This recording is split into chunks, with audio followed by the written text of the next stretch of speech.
One of the main things that it talks about, delayed reaction. Play where all this happened. And shout out to Kyle Ingram, man. Kyle Ingram been on it, bro.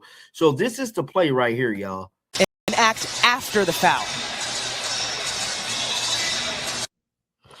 So we all seen her on the ground after that play. And I just thought she was mad because of the call. To find out, she probably damn near broke a rib, bro. It is to be a pro is just to stay ready. When you have megastars on your team, you know they're going to get the majority of the shots, as they should.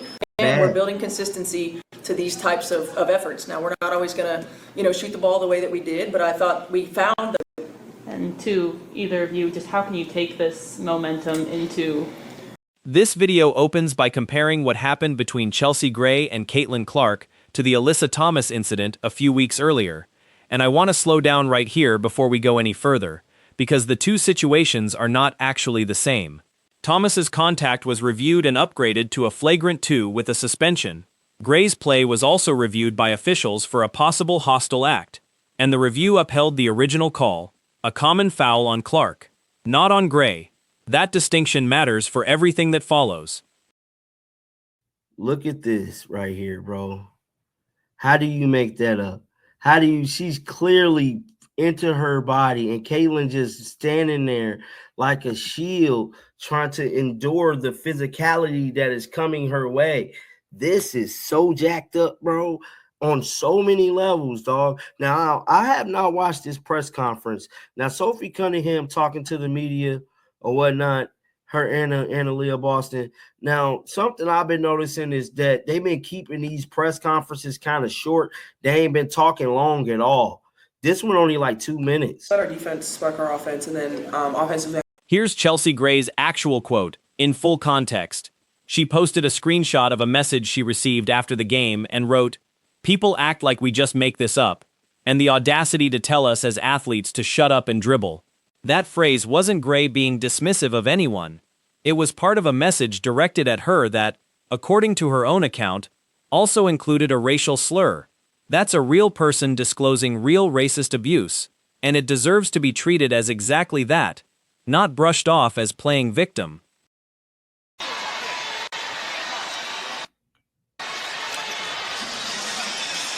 And the review is for an act after the foul.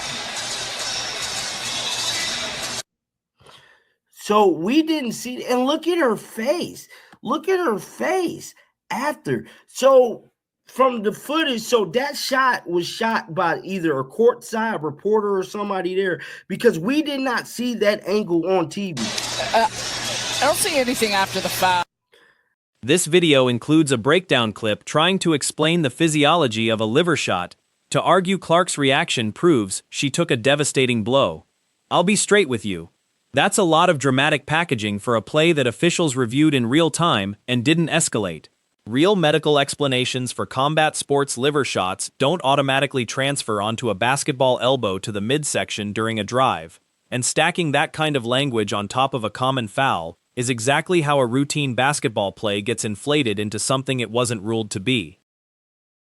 Sending you to your knees. That's exactly what happened. Look at one of the main things that it talks about, delayed reaction. You feel the initial contact, but the profound pain often hits a second or two later as a wave of intense cramping. Here's another point, breathlessness. Your diaphragm seizes, making it impossible to catch your breath while you are double. The framing here, it's getting that bad with these assaults on Caitlin Clark, is worth pushing back on directly. One incident this season, the Thomas play, was genuinely reviewed and upgraded. This one wasn't. Lumping every hard foul into the same assault bucket doesn't hold up once you actually check what the league's own review process concluded in each case. Liver punches. Them with liver hits. Do y'all know what happens with a liver hit? I'm about to educate some of you. Bang! Bang! And see, y'all want to go attacking because y'all hate Caitlin. Y'all are nasty individuals. A liver shot triggers. Here's the actual play, and it's worth watching for what it really shows. Gray driving, faking a couple of times, catching Clark with an elbow to the midsection while pivoting into her shot, and Clark going down immediately afterward. That's real, physical, competitive basketball. It's also exactly the kind of contact that happens in the paint constantly across this league, which is part of why so much of the fan reaction to this specific play went the opposite direction from what this video suggests.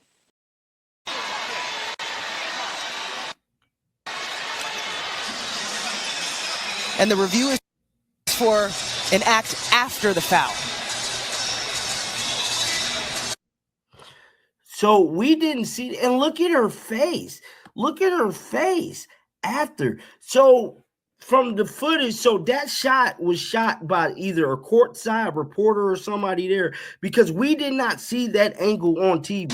I don't see anything after the foul. The officials paused specifically to review this for a possible hostile act, and after looking at it, the ruling didn't change. Common foul on Clark, nothing added against Gray. That's a meaningful outcome. It means the league's own review process, in real time, looked at this exact contact and did not find grounds to treat it as intentional or excessive. When you have megastars on your team, you know they're going to get the majority of the shots, as they should. And so as others, we just got to be prepared to knock it down when we get the ball. Yeah, Steph, just having a game like this, doing a road trip, how satisfying is it? It's huge. It's huge. You know, I thought our team was tough-minded. We withstood that run in the third quarter. We locked down defensively after that. I mean, I think we came into the half, they were shooting almost 52% from the floor. They ended the game with 39%. This is again, we're building consistency to these types of efforts. Now, we're not always going to, you know, shoot the ball the way that we did, but I thought we found the best shot on the floor. And when you do that, your percentages are going to be higher. So just really proud of. A lot of the reaction to this play, from actual fans and mainstream sports outlets, not just this video, went toward criticizing Clark for what looked like an exaggerated response, with plenty of people calling it the most obvious flop of the 1BA season. I'm not saying that take is definitely right either. Athletes absorb real contact that doesn't always look dramatic on replay, but it's the far more common read of this specific play than the near-broken rib framing being pushed here. Goat talk. Yeah. Where Caitlin Flowers at? And then this was the 38th game in a row that she scored at least 10 points, passing a record from Tamika. So I guess especially just like the longevity, the continuity. What else can you say about her? I mean, Kelsey's awesome. She shows up every single day and she gives us everything she has. And I think, you know, just how long she's been wearing a Fever jersey. I mean, you can see it. She continues to show up every single day. She hoops out of her mind. She is the fastest. Calling this insanity from the 1BA to allow this to keep happening doesn't match what actually happened procedurally. The play was reviewed, and the review didn't find a violation. If you disagree with that outcome, that's a fair basketball opinion to hold. But it's a different claim than saying the league is allowing dangerous plays to slide unchecked, when in this specific case, the checking process is exactly what happened. Bang! And see, y'all want to go attacking because y'all hate Caitlin. Y'all are nasty individuals. A liver shot triggers a unique, agonizing physical shutdown. The impact causes excruciating, deep, radiating pain that often hits with a slight delay. A slight delay. It forces your breath out completely, drops your blood pressure, and involuntarily buckles your leg. Every hard foul involving Clark this season is getting a second look before anyone's even finished watching the replay. And that's a real, documented shift. Reporting has connected some of that increased scrutiny to the political and media pressure following the Thomas incident. That's a legitimate storyline on its own. Officials are now reviewing routine contact more closely specifically because of who's involved, which changes the temperature around every single one of these plays regardless of what actually happened on it. You feel like you had it going and sustaining the whole game can be hard? No, I think that's what it is to be a pro, is to stay ready. When you have megastars on your team, you know they're going to get the majority of the shots, as they should. And so as others, we just got to be prepared to knock it down when we get the ball. Yeah, Steph, just having a game like this, doing a road trip, how satisfying is it? It's huge. It's huge. You know, I thought our team was tough-minded. We withstood that run in the third quarter. We locked down defensively after that. I mean, I think we came into the half, they were shooting almost 52% from the floor. They ended the game with 39%. This is again, we're building consistency to these. Away from the foul debate entirely, the Fever actually had a strong night. Sophie Cunningham and Aaliyah Boston both spoke afterward about the team's ball movement and defensive focus fueling a big offensive performance. That's the part of this game that deserves more attention than it's getting. Indiana beat a very good Las Vegas team by 34 points. So from the footage, so that shot was shot by either a courtside reporter or somebody there, because we did not see that angle on TV. I don't see anything after the foul. Look, Caitlin Clark is on the ground, bro.